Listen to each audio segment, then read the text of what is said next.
Hi guys, my name is AJ De Flores, and this would be my final output for the contemporary world.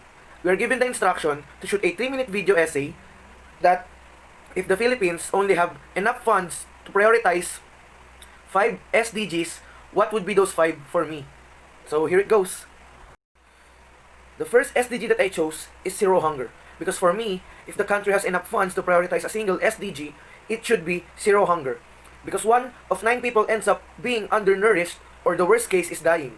This SDG should be a top priority because if we could help people lessen their hunger and provide food to help them gain strength, I think this will lead to having more people having the capabilities to work for their family and to be financially stable.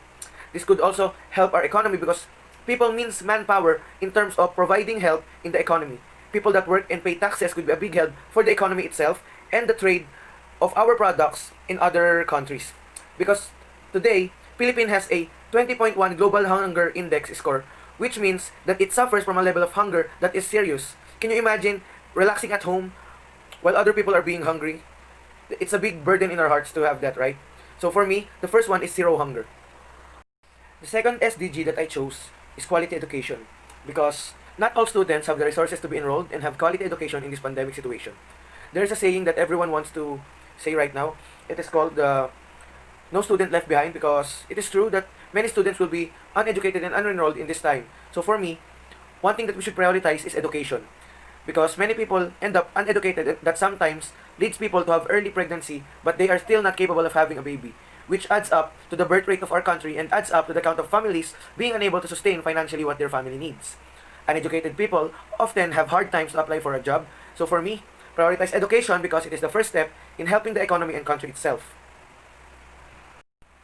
The third SDG that I chose is decent work and economic growth because a large number of people has lost their jobs during the pandemic, causing difficulties in sustaining their needs for their families. And unemployment rate rose to 17.7%, accounting to 7.3 million unemployed Filipinos in the labor force in April 2020.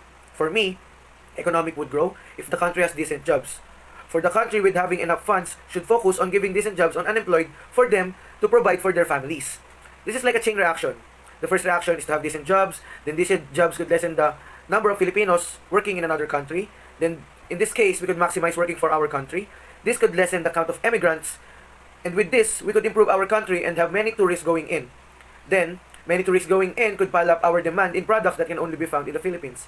So, in this, I chose decent work and economic growth because with decent work, our economy could really grow so fast. The fourth SDG that I chose is partnership. For me, partnership is one of the greatest and smartest things that we could do to help our country and economy grow. For as we know, supplies and demands of Filipino products can be seen in other countries too, but building a partnership with them would be a big help for our success. It would be a lot easier for the economy to grow with the help of other countries being our partners. Trades, migrations, and market integrations would be a lot easier if we are partners with other countries. Why? Because we can trade freely. We could trade easily our products with them. We could migrate, or we could go to their country and they could go to our country easier. Then market integration, when it comes to market integration, as I said, supplies and demands of Filipino products can be found in other countries too. So that is a big help for our economy if they would buy our products, right?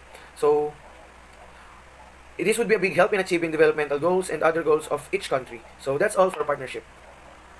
The last SDG that I chose is good health and well-being because as we know during this pandemic, everyone deserves treatment in terms of good health and well-being because not everyone can afford that kind of payment that they are asking when COVID hits us, right? So I think one of the top priorities of being funded right now is the good health and well-being because we cannot raise the lives of other people just for money, right? Money can be gained, can be earned, but the life of people, we only live once, right? So for me, this is the most important thing because our economy rotates around the lives of people. When there are no people working, there are no people having businesses and such, then there will be no taxes being paid. There will be no money going around.